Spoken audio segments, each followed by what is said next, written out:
ومن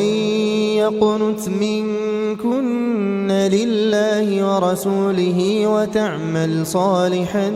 نؤتها أجرها مرتين وأعتدنا لها رزقا كريما. يا نساء النبي لستن كأحد من النساء إن اتقيتن فلا تخضعن بالقول فيطمع الذي في قلبه مرض وقلن قولا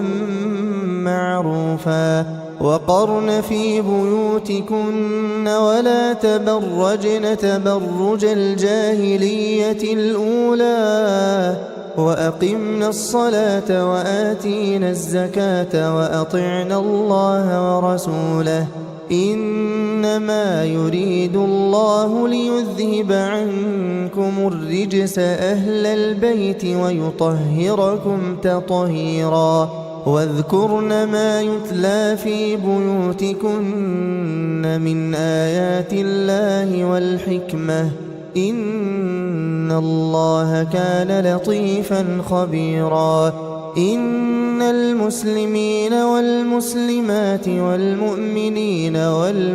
والمؤمنات والقانتين والقانتات والصادقين والصادقات والصابرين والصابرات والخاشعين والخاشعات والمتصدقين والمتصدقات والصائمين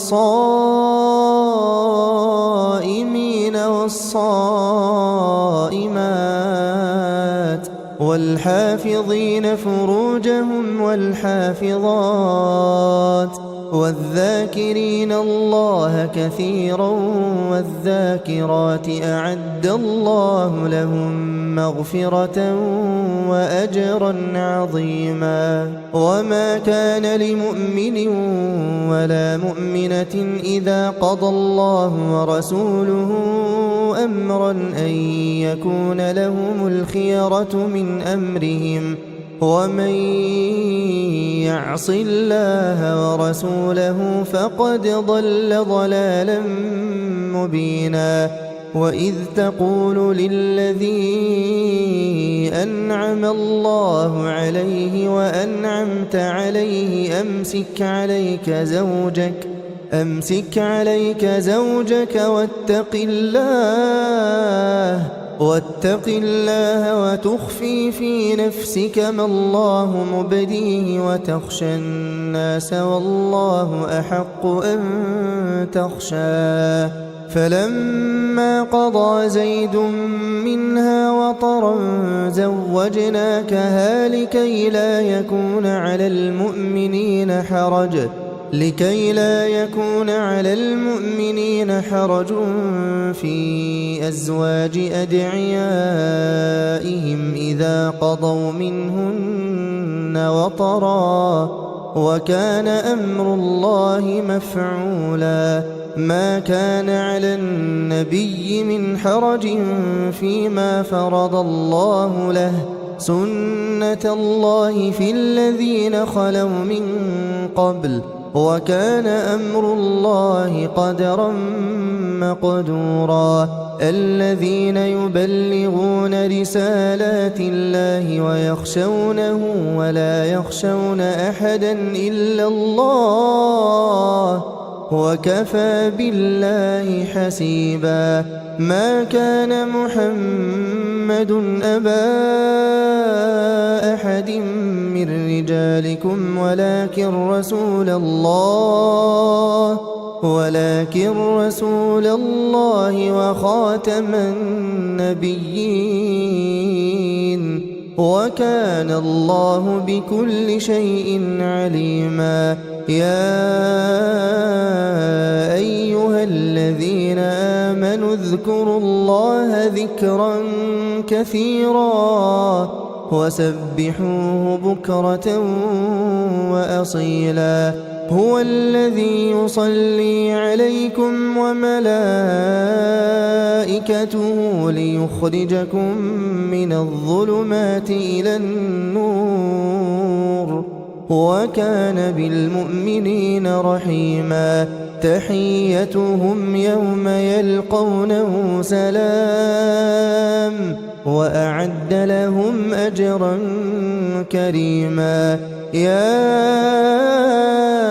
أيها النبي إنا أرسلناك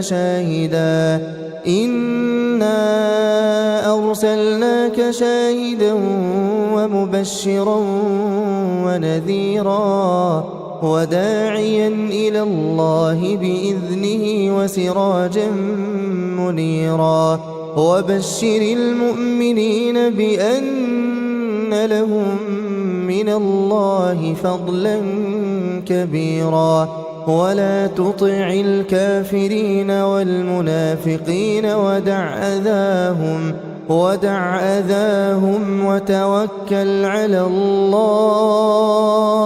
وتوكل على الله وكفى بالله وكيلا يا أيها الذين آمنوا إذا نكحتم المؤمنات ثم طلقتموهن من قبل أن تمسوهن فما لكم عليهن من عدة تعتدونها فمتعوهن وسرحوهن سراحا جميلا يا أيها النبي إنا أحللنا لك أزواجك اللاتي آتيت أجورهن وما ملكت يمينك مما أفاء الله عليك وبنات عمك وبنات عماتك وبنات خالك وبنات خالاتك اللاتي هاجرن معك وامرأة مؤمنة إن وهبت نفسها للنبي إن أراد النبي أن يستنكحها خالصة لك من دون المؤمنين قد علمنا ما فرضنا عليهم في أزواجهم وما ملكت أيمانهم لكي لا يكون عليك حرج وكان الله غفورا رحيما ترجي من تشاء منهن وتؤوي إليك من تشاء ومن ابتغيت ممن عزلت فلا جناح عليك ذلك أدنى أن تقر أعينهن ولا يحزن ويرضين بما آتيتهن كلهن والله يعلم ما في قلوبكم وكان الله عليما حليما لا يحل لك النساء من بعد ولا أن تبدل بهن من أزواج ولو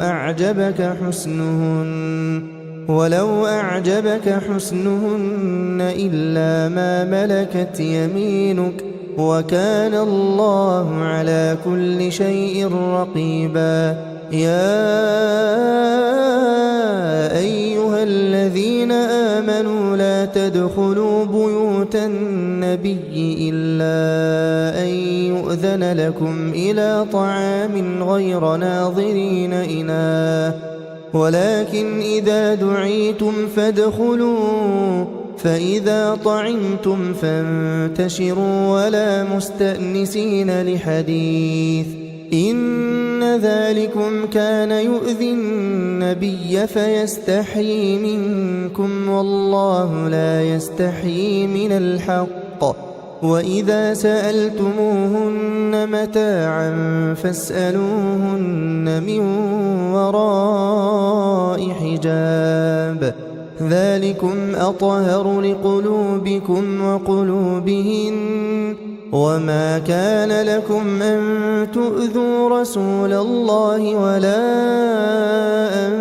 تنكحوا أزواجه من بعده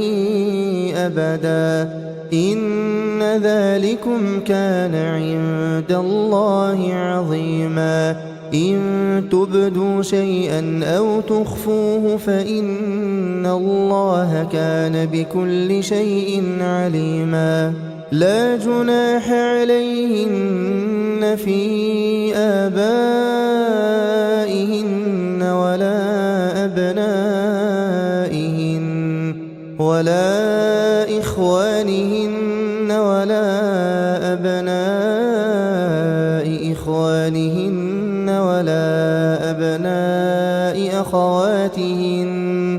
ولا أبناء أخواتهن ولا نسائهن ولا ما ملكت أيمانهن واتقين الله إن الله كان على كل شيء شهيدا إن الله وملائكته يصلون على النبي يا أيها الذين آمنوا صلوا عليه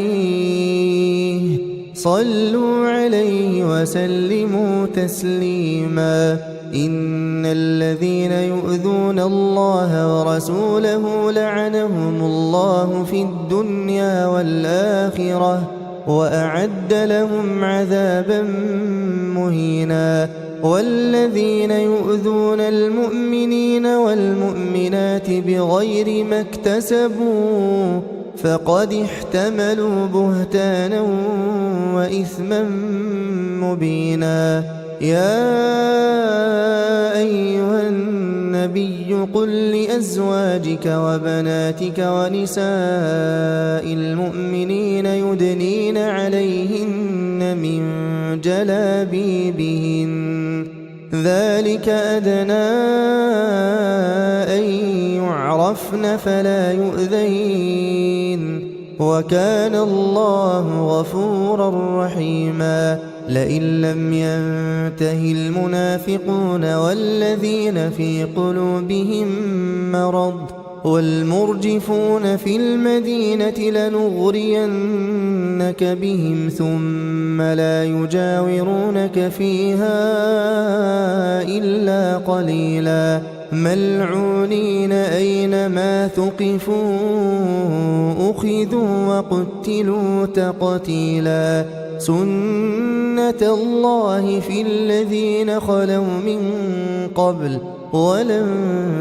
تجد لسنة الله تبديلا يسألك الناس عن الساعة قل إنما علمها عند الله وما يدريك لعل الساعة تكون قريبا إن الله لعن الكافرين وأعد لهم سعيرا خالدين فيها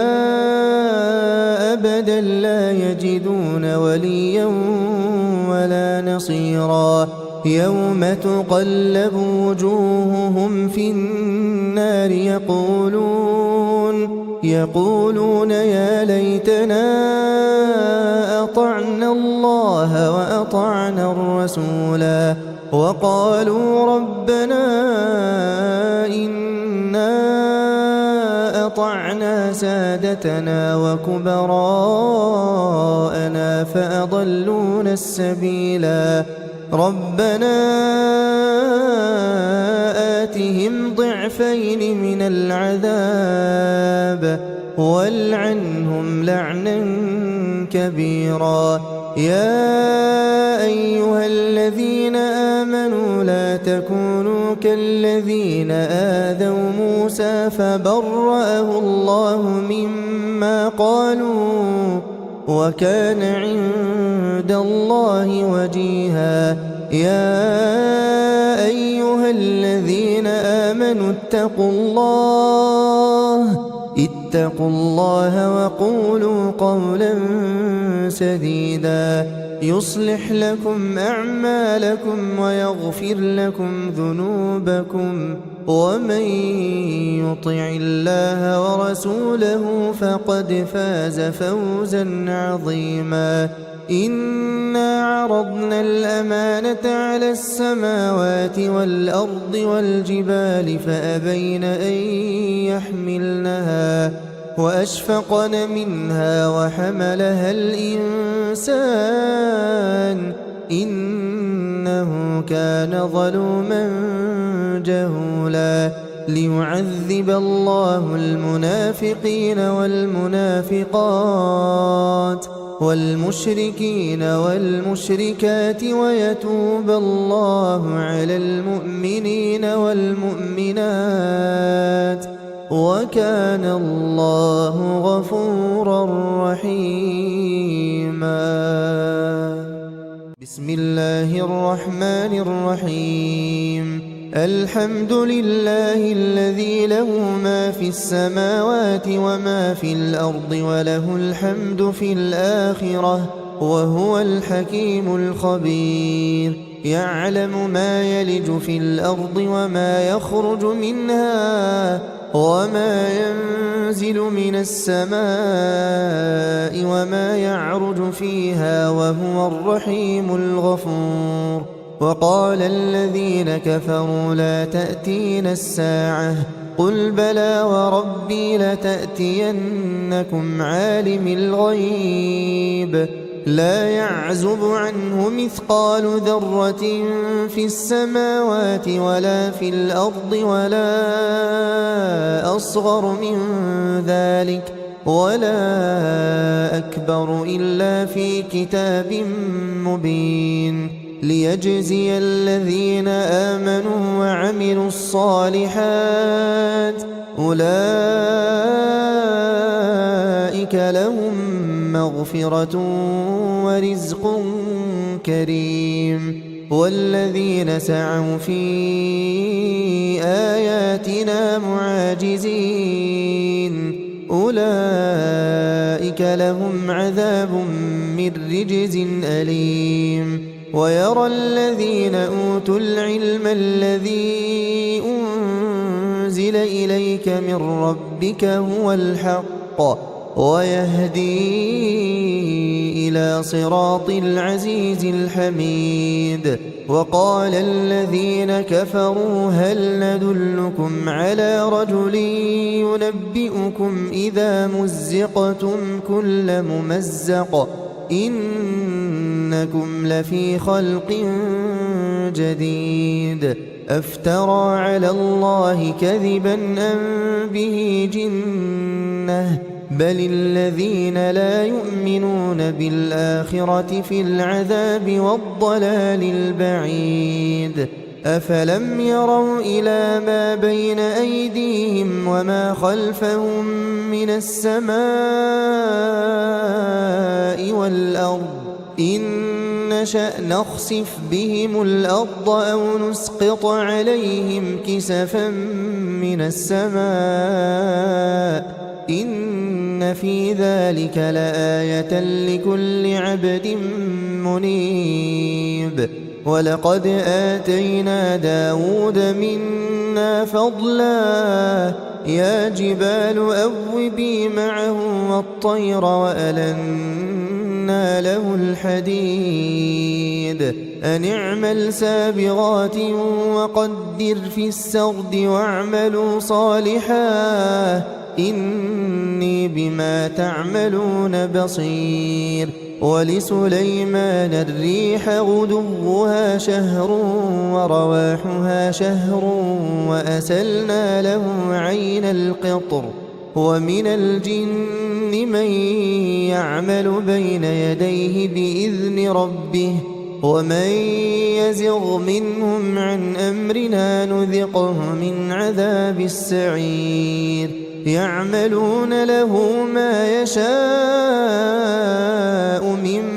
ومحاريب وتماثيل وجفان كالجواب وقدور الراسيات اعملوا آل داود شكرا وقليل من عبادي الشكور فلما قضينا عليه الموت ما دلهم على موته إلا دابة الأرض تأكل من سأته فلما خر تبينت الجن أن لو كانوا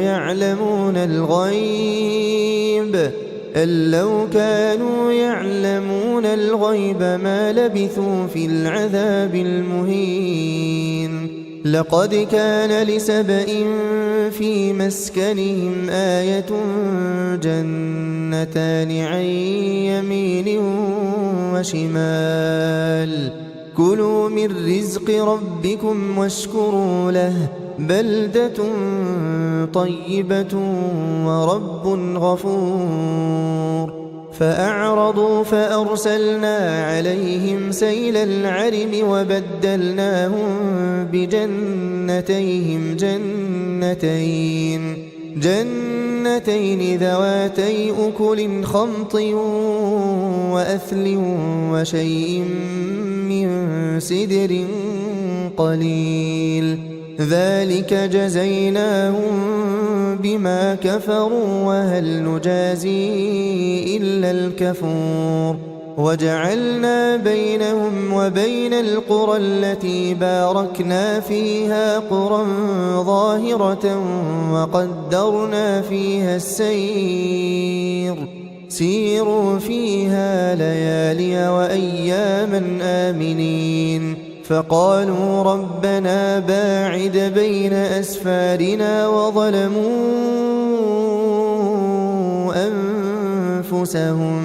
وظلموا أنفسهم فجعلناهم أحاديث ومزقناهم كل ممزق إن في ذلك لآيات لكل صبار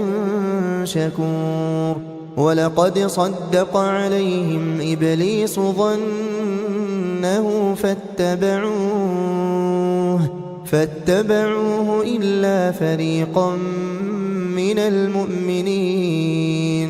وما كان له عليهم من سلطان إلا لنعلم من يؤمن بالآخرة ممن هو منها في شك وربك على كل شيء حفيظ قل ادعوا الذين زعمتم من دون الله لا يملكون مثقال ذرة في السماوات ولا في الأرض وما لهم فيهما من شرك وما له منهم من ظهير ولا تنفع الشفاعة عنده إلا لمن أذن له حتى إذا فزع عن قلوبهم قالوا ماذا قال ربكم قالوا الحق وهو العلي الكبير قل من يرزقكم من السماوات والأرض قل الله وإنا أو إياكم لعلى هدى أو في ضلال مبين قل لا تسألون عما أجرمنا ولا نسأل عما تعملون قل يجمع بيننا ربنا ثم يفتح بيننا بالحق وهو الفتاح العليم قل أروني الذين ألحقتم به شركاء كلا بل هو الله العزيز الحكيم وما أرسلناك إلا كافة للناس بشيرا ونذيرا ولكن أكثر الناس لا يعلمون ويقولون متى هذا الوعد إن كنتم صادقين قل لكم ميعاد يوم لا تستأخرون عنه ساعة ولا تستقدمون وقال الذين كفروا لن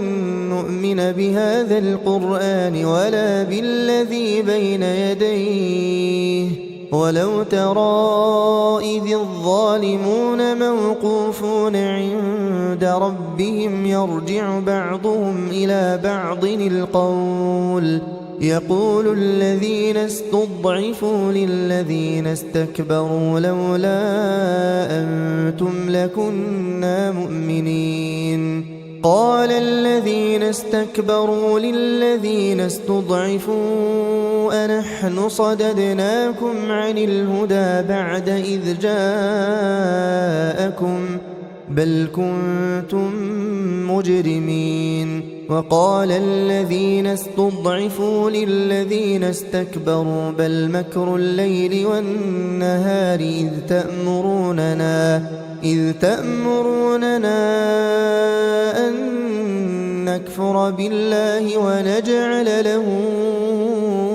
أندادا وأسروا الندامة لما رأوا العذاب وجعلنا الأغلال في أعناق الذين كفروا هل يجزون إلا ما كانوا يعملون وما أرسلنا في قرية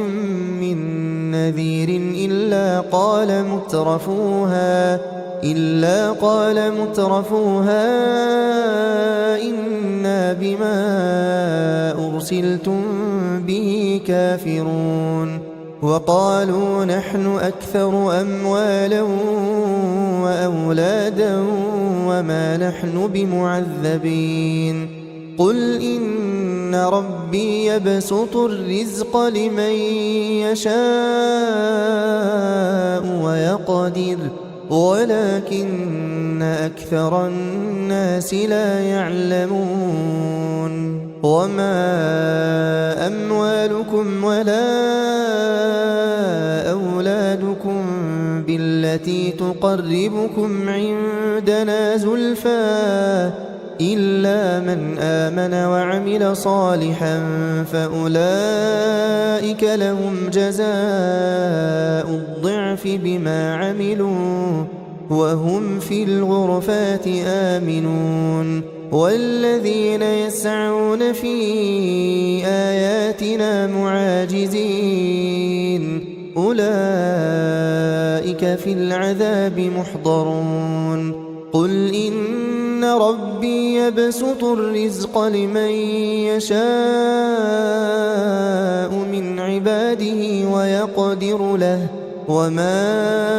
أنفقتم من شيء فهو يخلفه وهو خير الرازقين ويوم يحشرهم جميعا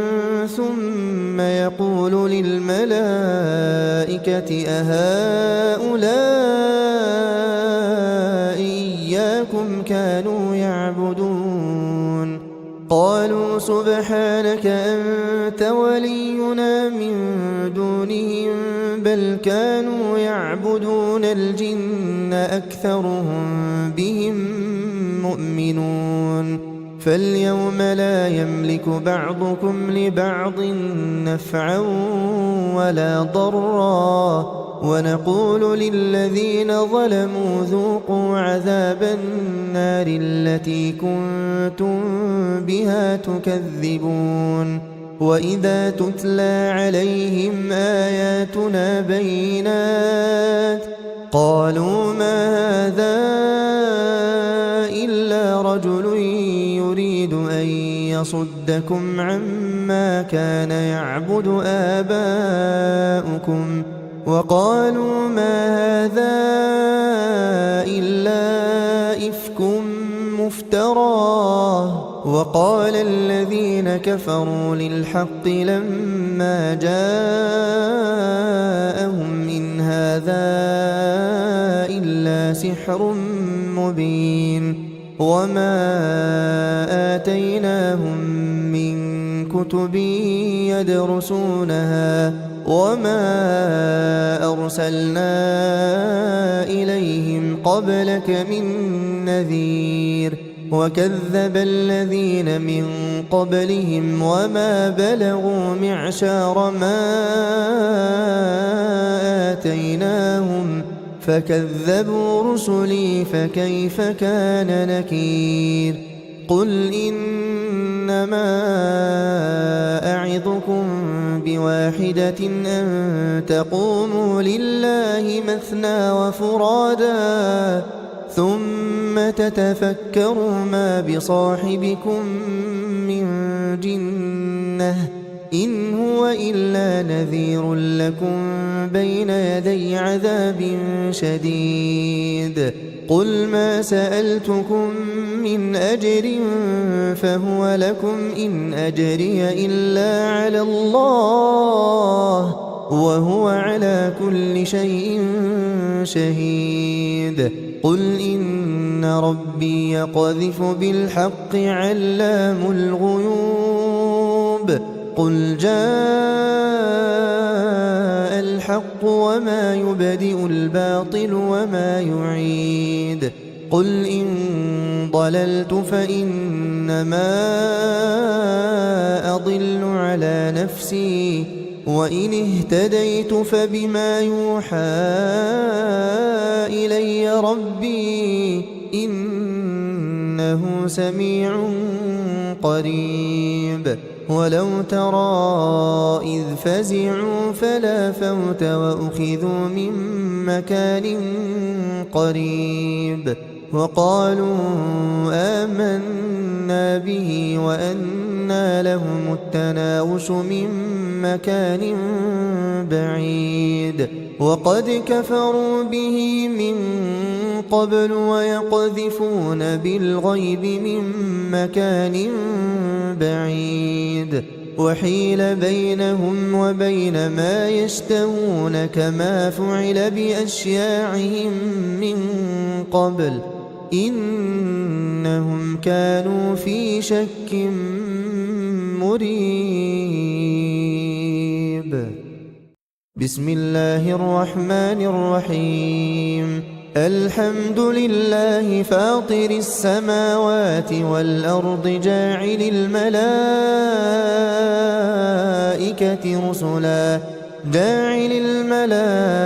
الملائكة رسلا أولي أجنحة مثنى وثلاث ورباع يزيد في الخلق ما يشاء إن الله على كل شيء قدير ما يفتح الله للناس من رحمة فلا ممسك لها وما يمسك فلا مرسل له من بعده وهو العزيز الحكيم يا أيها الناس اذكروا نعمة الله عليكم هل من خالق غير الله يرزقكم من السماء والأرض لا إله إلا هو فأنى تؤفكون وإن يكذبوك فقد كذبت رسل من قبلك وإلى الله ترجع الأمور يا أيها الناس إن وعد الله حق فلا تغرنكم الحياة الدنيا ولا يغرنكم بالله الغرور إن الشيطان لكم عدو فاتخذوه عدوا إنما يدعو حزبه ليكونوا من أصحاب السعير الذين كفروا لهم عذاب شديد والذين آمنوا وعملوا الصالحات لهم مغفرة وأجر كبير أفمن زين له سوء عمله فرآه حسنا فإن الله يضل من يشاء ويهدي من يشاء فلا تذهب نفسك عليهم حسرات إن الله عليم بما يصنعون والله الذي أرسل الرياح فتثير سحابا فسقناه إلى بلد ميت فأحيينا به الأرض بعد موتها كذلك النشور من كان يريد العزة فلله العزة جميعا إليه يصعد الكلم الطيب والعمل الصالح يرفعه والذين يمكرون السيئات لهم عذاب شديد ومكر أولئك هو يبور والله خلقكم من تراب ثم من نطفة ثم جعلكم أزواجا وما تحمل من أنثى ولا تضع إلا بعلمه وما يعمر من معمر ولا ينقص من عمره إلا في كتاب إن ذلك على الله يسير وما يستوي البحران هذا عذب فرات سائغ شرابه وهذا ملح أجاج ومن كل تأكلون لحما طريا وتستخرجون حلية تلبسونها وترى الفلك فيه مواخر لتبتغوا من فضله ولعلكم تشكرون يولج الليل في النهار ويولج النهار في الليل وسخر الشمس والقمر كل يجري لأجل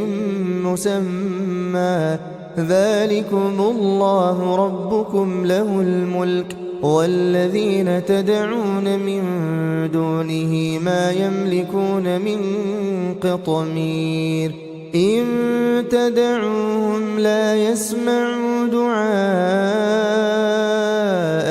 ولو سمعوا ما استجابوا لكم ويوم القيامة يكفرون بشرككم ولا ينبئك مثل خبير يا أيها الناس أنتم الفقراء إلى الله والله هو الغني الحميد إن يشأ يذهبكم ويأت بخلق جديد وما ذلك على الله بعزيز ولا تزر وازرة وزر أخرى وإن تدع مثقلة إلى حملها لا يحمل منه شيء ولو كان ذا قربى إنما تنذر الذين يخشون ربهم بالغيب وأقاموا الصلاة ومن تزكى فإنما يتزكى لنفسه وإلى الله المصير وما يستوي الأعمى والبصير ولا الظلمات ولا النور ولا الظل ولا الحرور وما يستوي الأحياء ولا الأموات إن الله يسمع من يشاء وما أنت بمسمع من في القبور إن أنت إلا نذير إنا أرسلناك بالحق بشيرا ونذيرا وإن من أمة إلا خلا فيها نذير وإن يكذبوك فقد كذب الذين من قبلهم جاءتهم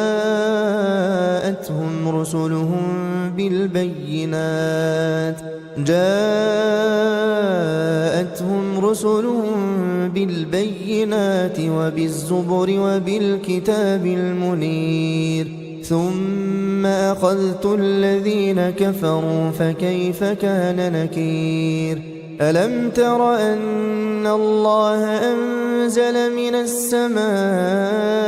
ماء فأخرجنا به ثمرات مختلفا ألوانها ومن الجبال جدد بيض وحمر مختلف ألوانها وغرابيب سود ومن الناس والدواب والأنعام مختلف ألوانه كذلك إنما يخشى الله من عباده العلماء إن الله عزيز غفور إن الذين يتلون كتاب الله وأقاموا الصلاة وأنفقوا مما رزقناهم سرا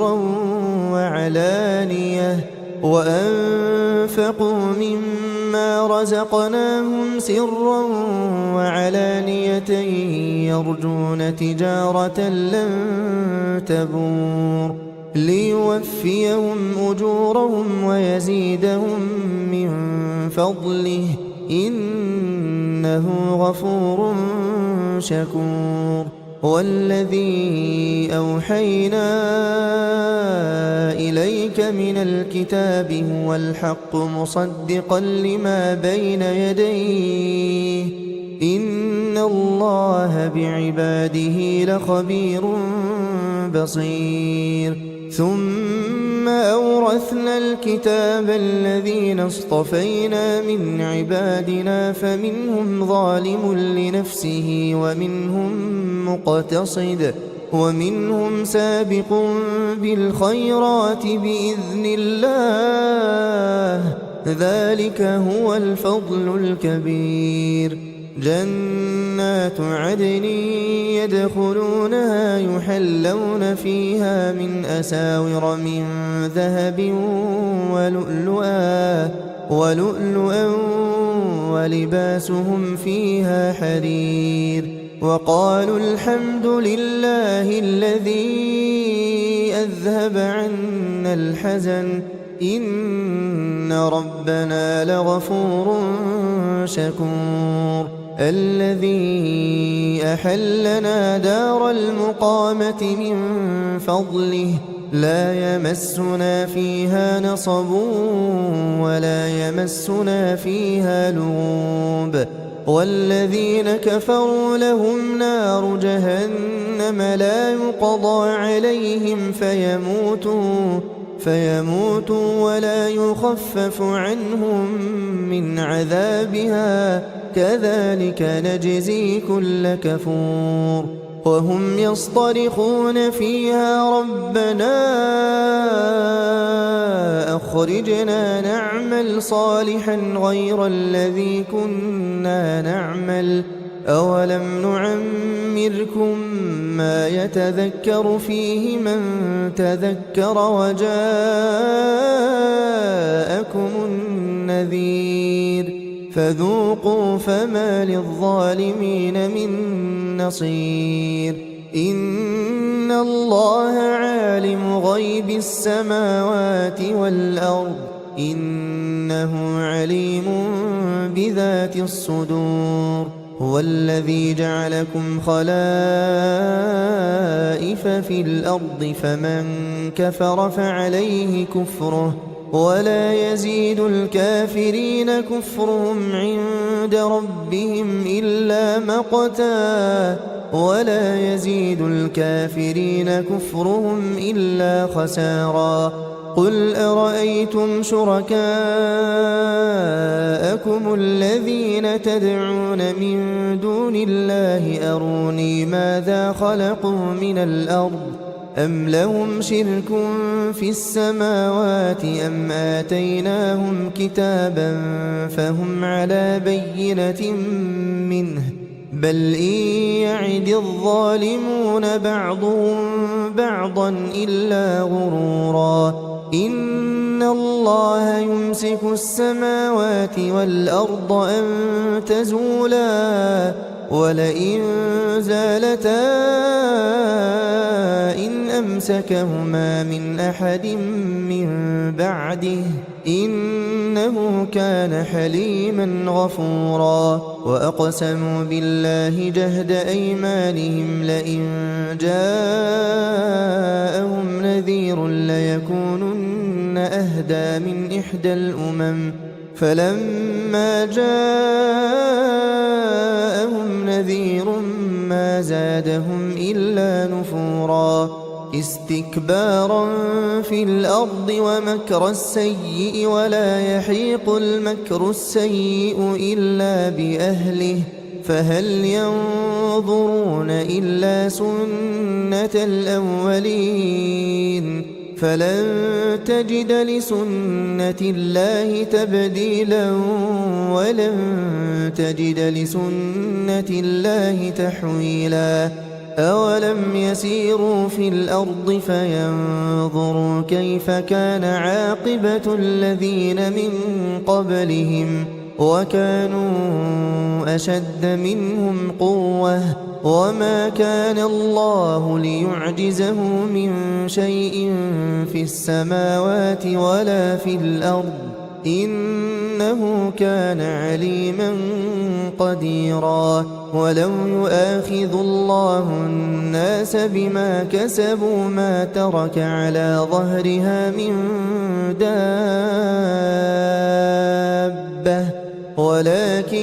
يؤخرهم إلى أجل مسمى فإذا جاء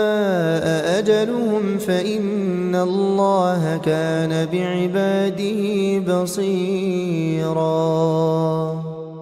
بسم الله الرحمن الرحيم ياسين والقرآن الحكيم إنك لمن المرسلين على صراط مستقيم تنزيل العزيز الرحيم لتنذر قوما ما أنذر آباؤهم فهم غافلون لقد حق القول على أكثرهم فهم لا يؤمنون إنا جعلنا في أعناقهم أغلالا فهي إلى الأذقان فهم مقمحون وجعلنا من بين أيديهم سدا ومن خلفهم سدا فأغشيناهم فهم لا يبصرون وسواء عليهم أأنذرتهم أم لم تنذرهم لا يؤمنون إنما تنذر من اتبع الذكر وخشي الرحمن بالغيب فبشره بمغفرة وأجر كريم إنا نحن نحيي الموتى ونكتب ما قدموا وآثارهم وكل شيء أحصيناه في إمام مبين واضرب لهم مثلا أصحاب القرية إذ جاءها المرسلون إذ أرسلنا إليهم اثنين فكذبوهما فعززنا بثالث فقالوا إنا إليكم مرسلون قالوا ما أنتم إلا بشر مثلنا وما أنزل الرحمن من شيء إن أنتم إلا تكذبون قالوا ربنا يعلم إنا إليكم لمرسلون وما علينا إلا البلاغ المبين قالوا إنا تطيرنا بكم لئن لم تنتهوا لنرجمنكم وليمسنكم منا عذاب أليم قالوا طائركم معكم أئن ذكرتم بل أنتم قوم مسرفون وجاء من أقصى المدينة رجل يسعى قال يا قوم اتبعوا المرسلين اتبعوا من لا يسألكم أجرا وهم مهتدون